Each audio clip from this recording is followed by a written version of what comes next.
बोलिए सियापति रामचंद्र जी की जय। हनुमान जी महाराज जी की जय। जय श्री राम। भक्तगणों, आज की सत्संग चर्चा शुरू करते हैं। कल की सत्संग चर्चा में हम सभी ने सुना कि नारद जी श्री हरि के जैसे शरीर धारण किए हुए हैं, किंतु उनका मुख वानर का है, जिसकी वजह से राजकुमारी विश्वमोहिनी उन्हें देखकर हृदय में क्रोध उत्पन्न हो गया और वो उन्हें छोड़कर अन्य पंक्तियों में राजाओं को अर्थात अपने वर को ढूंढने लगी।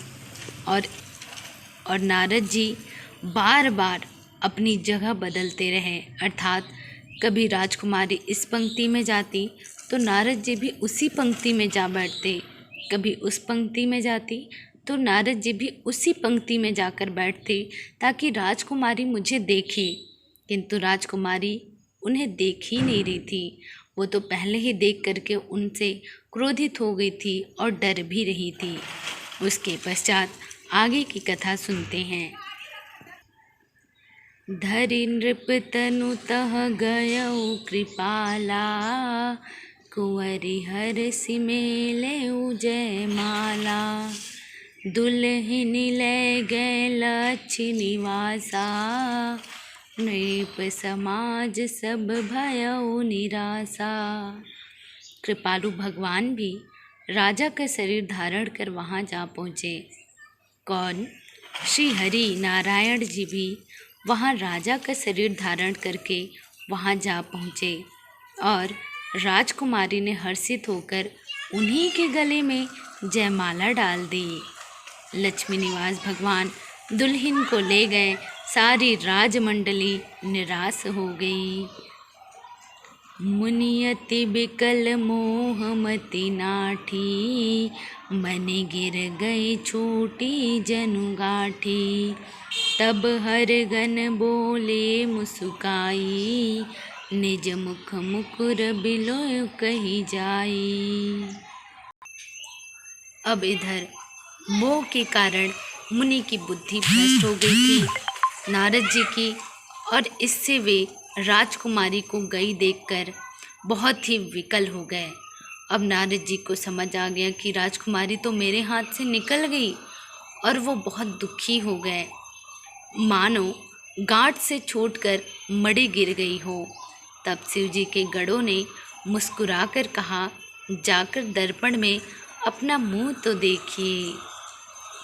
वहाँ पर शिव जी के दो गढ़ भी ब्राह्मण के रूप में बैठे हुए थे।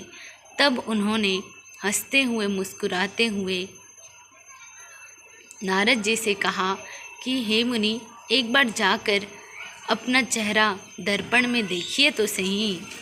उसके पश्चात नारद जी को लगा क्या हुआ, फिर अस कही दो भागे भय भारी, बदन दीख मुनि बारी निहारी। बेसु बिलो की क्रोध अति बाढ़ा, तिनहि सराप दीन अति गाढ़ा। ऐसा कहकर वे दोनों बहुत भयभीत होकर भागे, क्योंकि उनको पता था कि अगर हम ऐसा कहेंगे तो नारद जी भी ज़रूर गुस्से में कुछ तो कहेंगे, श्राप देंगे या कुछ अपशब्द कहेंगे।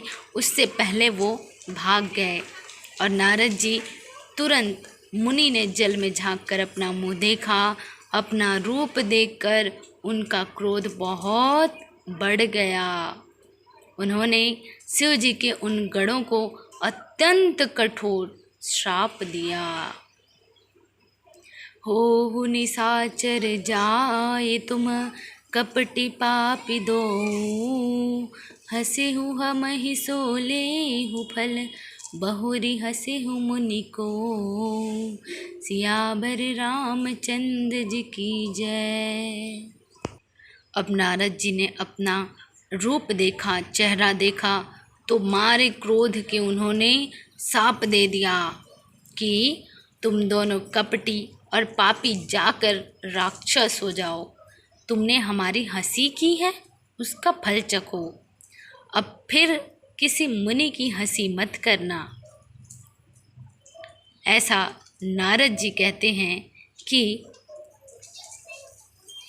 तुम लोगों ने मुझे जानबूझकर देखा था और कहा भी नहीं, और अब जब मैं सारा अपमानित हो चुका, मेरे हाथ से वो कन्या निकल गई, तब तुम्हें हंसी सूझ कर मुझे तुम सच्चाई बता रहे हो, दर्पण दिखा रहे हो, तो तुमने मेरी हंसी की है। जाओ राक्षस हो जाओ, और राक्षस होने के बाद फिर किसी मुनि की हंसी करना। फिर नारद जी कहते हैं, पुनि जल दीख रूप निज पावा, तदपि हृदय संतोष न आवा। परकत अधर कोप मन माही, सपदि चले कमलापति पाही। मुनि ने फिर जल में देखा तो उन्हें अपना असली रूप प्राप्त हो गया।